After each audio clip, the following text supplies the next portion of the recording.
Sejarah lahirnya Kebangkitan Nasional dan Sumpah Pemuda. Sejarah Hari Kebangkitan Nasional. Hari Kebangkitan Nasional diperingati pada tanggal 20 Mei 1908. Kebangkitan Nasional 1908 ditandai dengan peristiwa penting, yaitu berdirinya organisasi Budi Utomo dan Sumpah Pemuda. Berdirinya Budi Utomo merupakan organisasi pergerakan pemuda yang bertujuan untuk mencapai kemerdekaan Indonesia.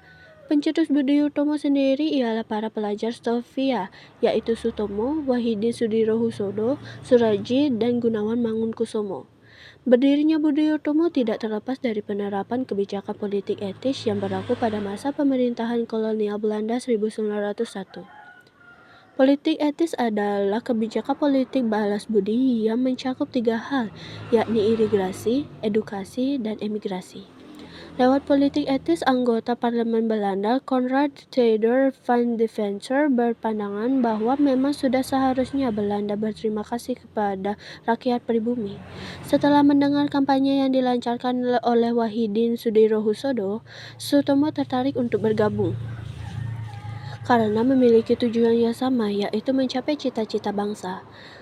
Sutomo kemudian menyebarluaskan kampanye itu kepada teman-temannya di Stovia. Berawal dari situ lahirlah organisasi Budi Utomo pada tanggal 20 Mei 1908. Berdirinya organisasi Budi Utomo pada 20 Mei 1908 menjadi tonggak perubahan nasionalisme bagi bangsa Indonesia. Tokoh-tokoh kebangkitan nasional. Yang pertama, Wahidin Sudirohusodo. Wahidin Sudirohusodo adalah pendiri organisasi Budi Utomo. Yang kedua, Sutomo, tokoh kebangkitan nasional. Yang ketiga, Cokroaminoto. Yang keempat, Suwadi Sujaningrat Cipto Mangunkusumo. Yang keenam, Dowes Dekker.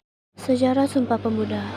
Sumpah Pemuda merupakan bagian dari hasil Kongres Pemuda kedua yang digelar pada tanggal 27 sampai 28 Oktober 1928. Ikrar tersebut kemudian diucapkan bersama-sama oleh seluruh perwakilan organisasi pemuda yang hadir. Penyelenggaraan Kongres Pemuda kedua yang kemudian menghasilkan Sumpah Pemuda.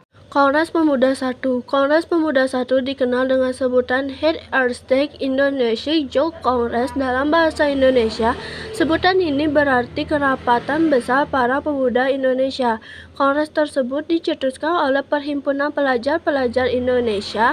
Kongres berlangsung selama 3 hari 30 April hingga 2 Mei 1926. Pertama, Panitia Kongres Pemuda I. Ketua Muhammad Tambrani, Wakil Sumarmo, Sekretaris Jamaluddin Adinegoro, Bendahara Suwarso, Anggota Bahdar Johan, Jantol Sulewich, Paul Pinontuan, Ahmad Hamami, Sanusi Pain, dan Sarbani.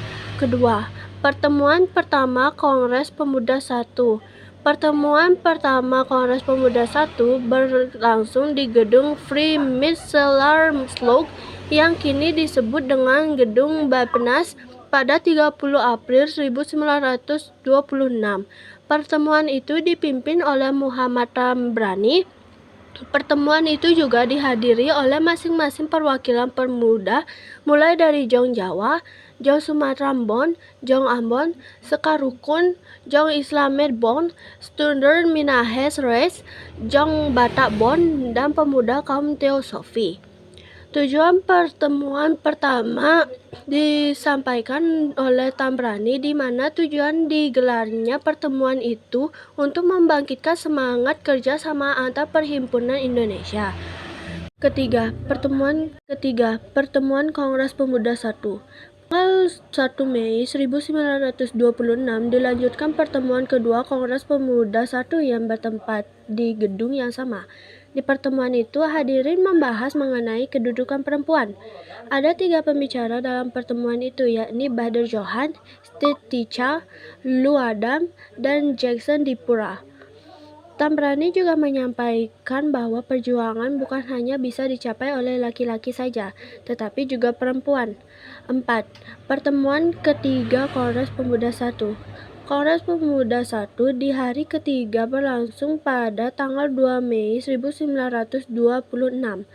Pembicara Kongres yakni Muhammad Yamin dan Pinantuan.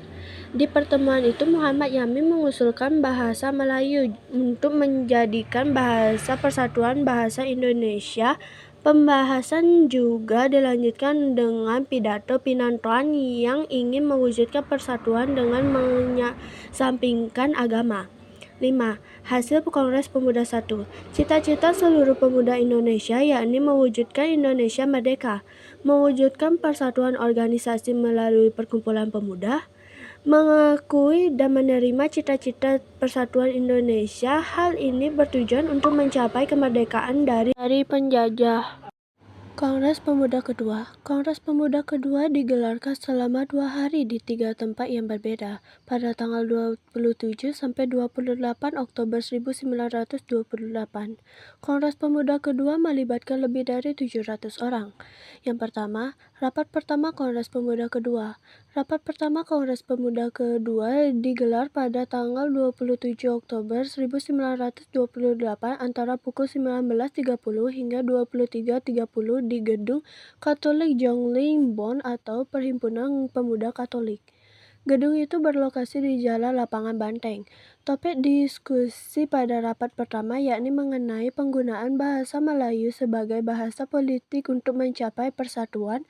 Pembicaraan dalam rapat pertama yakni Muhammad Yamin. Yang kedua, Kongres Pemuda Kedua.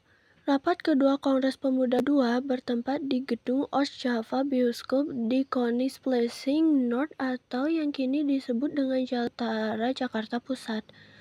Rapat kedua ini dilaksanakan pada tanggal 28 Oktober 1928 dari pukul 8 pagi hingga pukul 12 siang. Topik bahasan dalam rapat kedua yakni membahas mengenai pentingnya pendidikan nasional bagi seluruh anak Indonesia.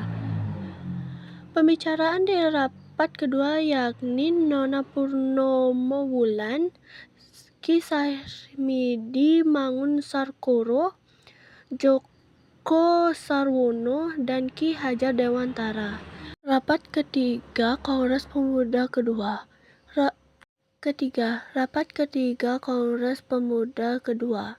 Di tanggal yang sama, rapat ketiga digelar di Gedung Keramat Raya 106 atau Gedung Indonesia Klegebou yang berlokasi di Jalan Keramat, Jakarta Pusat. Sidang berlangsung selama 6 jam, mulai pukul 17.30 hingga 23.30. Rapat ini dipimpin oleh T. Ramelan. Keempat, hasil Kongres Pemuda Kedua. Kongres Pemuda Kedua menghasilkan Ikrar Sumpah Pemuda. Rumusan Ikrar Sumpah Pemuda itu diusulkan oleh Muhammad Yamin. Ikrar Sumpah Pemuda. Yang pertama, kami, putra dan putri Indonesia, mengaku bertumpah darah yang satu, tanah Indonesia. Yang kedua, kami, putra dan putri Indonesia, mengaku berbangsa yang satu, bangsa Indonesia. Ketiga, kami, putra dan putri Indonesia, menjunjung bahasa persatuan, bahasa Indonesia. Sekian dari PPT saya, terima kasih.